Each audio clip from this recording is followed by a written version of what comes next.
Hello and welcome to another Honors Physics Math Review video. This time, not actually so much of a math review, as a review of something that I will have taught you, probably already have by the time you're watching this video, the problem-solving method. One of the most important ideas in physics is how do you go about solving a physics problem? So even though you've probably heard this from me in class, it'll be good to go over it again. Chances are you might need it. So, first step. Choose the general equations that fit the problem. For example, I'm talking about equations that are always true in all scenarios, such as F net equals ma. Then, there are also going to be equations that are not always true, but that might be true based on the specific scenario in your problem. For example, maybe in a particular problem, the gravitational force is equal to the normal force. That's very common, but it's not true all the time, right? That's an equation that you would generate based on seeing what the specific scenario is in the problem.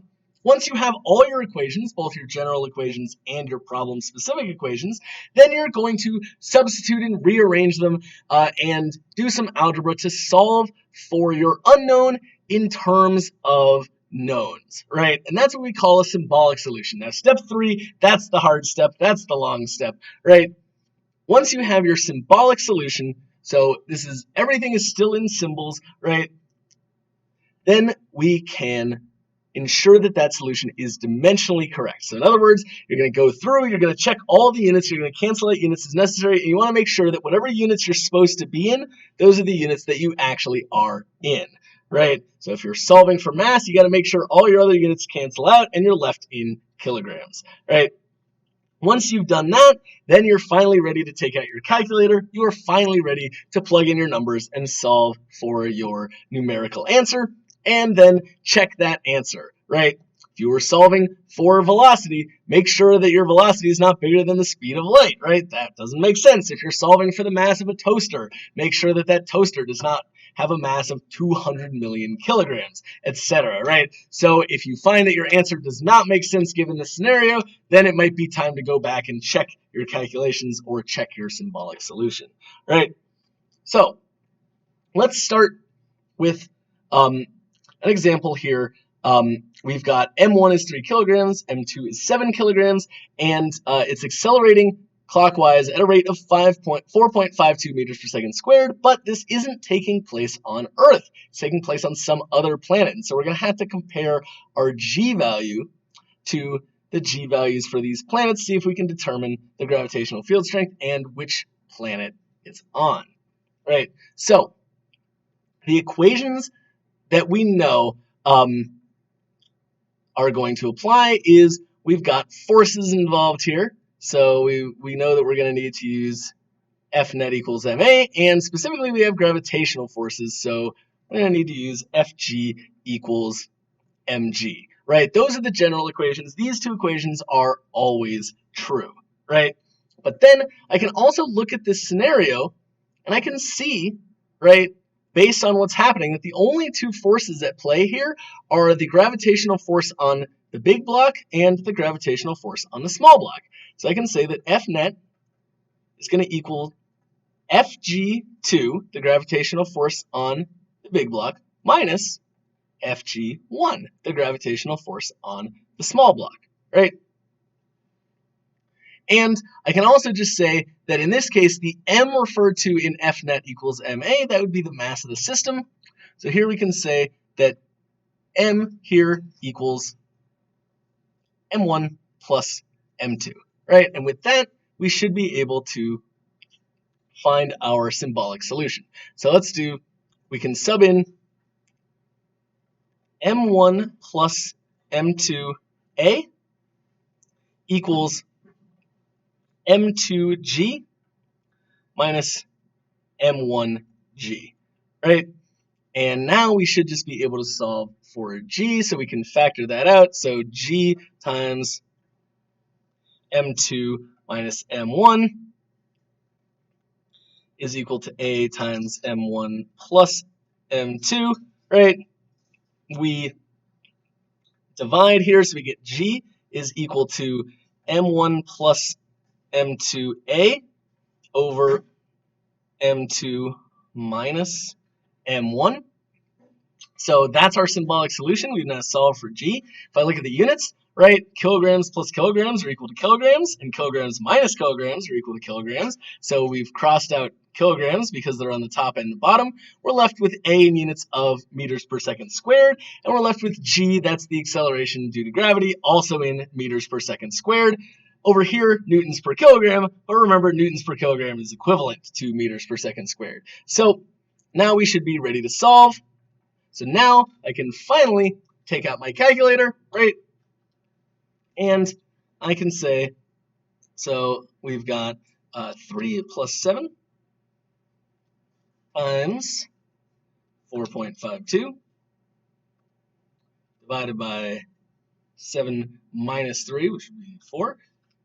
And I get 11.3. And 11.3 is the gravitational field strength of Saturn. So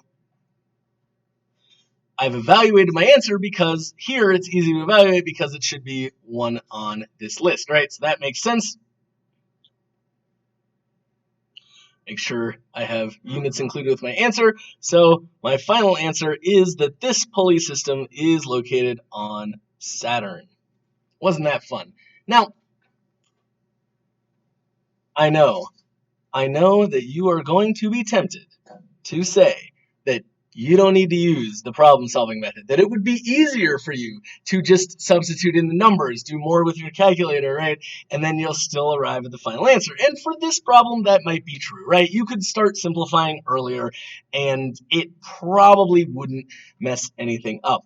But I assure you that later in physics, you are going to get to a point where the problem-solving method is going to be incredibly useful, where it's going to end up being much easier and much better than trying to do this by crunching the numbers early, right? So problem-solving method skeptics, why don't you join me for this next one?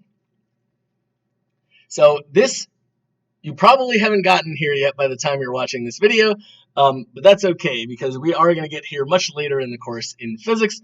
The radius of the loop is 8 centimeters. What is the minimum height from which an object can be released and make it through if we assume the track is frictionless? So my general equations, this is going to be a conservation of energy problem. So I know that gravitational potential energy is equal to mgh.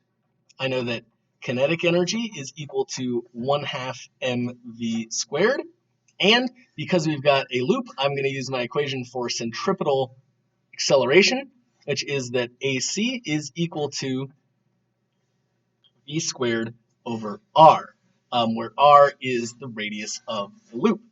So, given all those, I can also generate some problem-specific problems. So, in this case, since we are barely making it through the loop, and since this is a loop that is going around like being propelled by gravity, we can say that AC equals v squared over r equals g. That's one of the things I know. And then another specific thing is that because this track is frictionless, then all my gravitational potential energy here is being converted to both gravitational potential and kinetic energy over here, right? So we get GPE initial equals GPE final plus KE, kinetic energy. So, given that, I can now begin to solve.